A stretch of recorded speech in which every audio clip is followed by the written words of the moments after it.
To help out in the office as the office had grown, we actually took on an old family friend of my wife and I's as quote unquote a bookkeeper.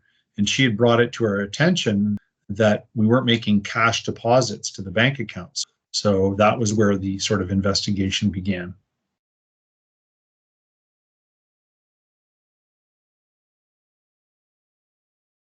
Mostly from the track record. So we did a bit of research. My wife, when she suspected that there was a concern, but once we had a talk with David, we were impressed with the background, the level of training, and the success rate of what had happened for other people, unfortunately, that this had happened to.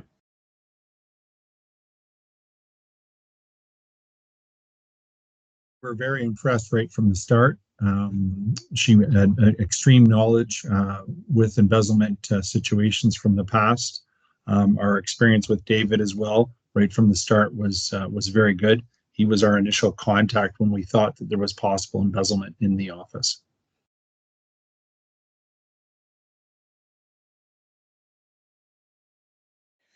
After my first meeting, I was pretty sure we were going to find embezzlement.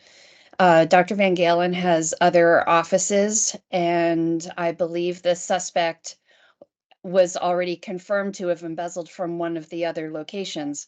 So we were expecting to find the same.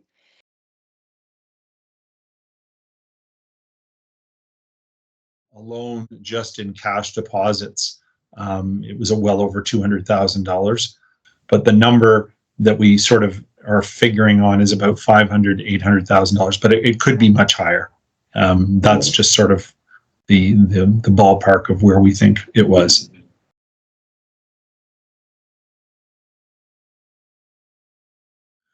So it was very disheartening. It was very, very difficult, and it still to this day is very, very difficult on me physically and mentally, because I treated as, and I'll use the expression loosely, as my work wife. I trusted her wholeheartedly. She'd been a part of my practice for 25 years. So when I found out that this was going on, and to the level that it was going on, into the mischievousness of what was going on, it was very, very difficult, and it was very difficult on us as a family, and in terms of our personal relationship together.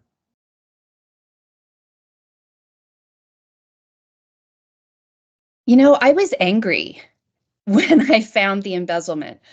When I was looking at especially the credit card, the personal use of the credit card, I was blown away. I was appalled at not only the amount of money that was spent, but how it was spent. For instance, I can't imagine walking into a jewelry store with my office credit card and spending $7,000 or $8,000 in one pop. And you know, she had actually spent over $30,000 that I found in jewelry stores.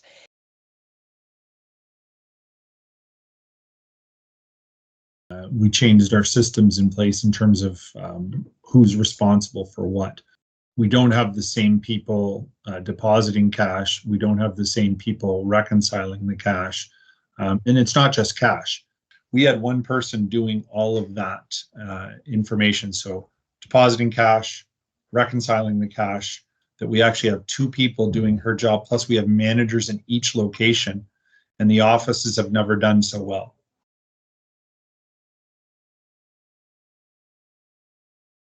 Basically, the person taking in the cash should also not be the same person depositing the cash, should also not be the same person at the end of the month. And that's where we made the mistake. We put so much trust in one person that she was not only the person who was accepting cash at the front desk at the administrative end of things, not only the same person depositing the cash, but also the same person reconciling things at the end of the month. And those steps need to be broken up.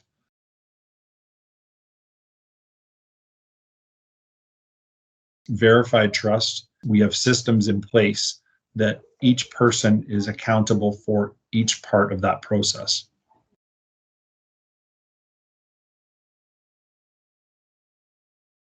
We did recover some money.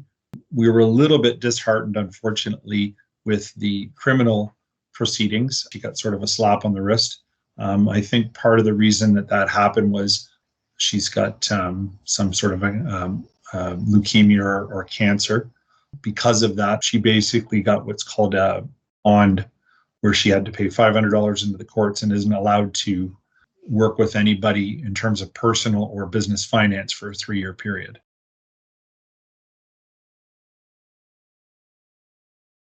Don't let anybody else open up your mail. We had an American Express credit card that I didn't even know I had. All purchases on that American Express credit card were quote unquote business purchases, but they weren't. Don't let anybody have that much power. Open your own mail, look at your bank accounts, look at your Visa statements. The way that the office runs now is unbelievably different. That's the way things should be. You give somebody just a little bit of space, and they'll jump all over it.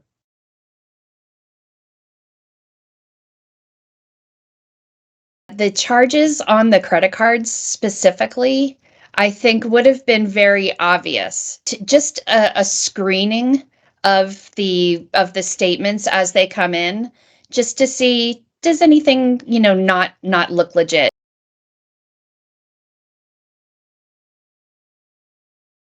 And I think the biggest stumbling block of why something's not done about it is embarrassment. I think that, in the eyes of your colleagues, you'll look like, oh, well, what kind of business is this guy running that he wasn't on top of this, or that this had happened to them? Well, it shouldn't be that. It shouldn't be that you feel embarrassed about it, because it does happen. That's part of life. But the whole fact is that if we don't get it out there to talk about it and talk about how you can get, around these things, or get professionals like Christine and David from Prosperident to help you through it.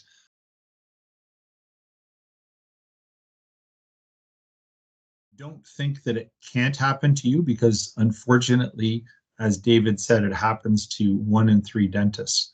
The inappropriate credit card purchases started almost right from the start. Once we gave her that position of being in a position of power, it was abused.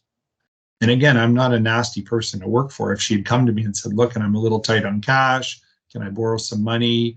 I would have, lent her some money.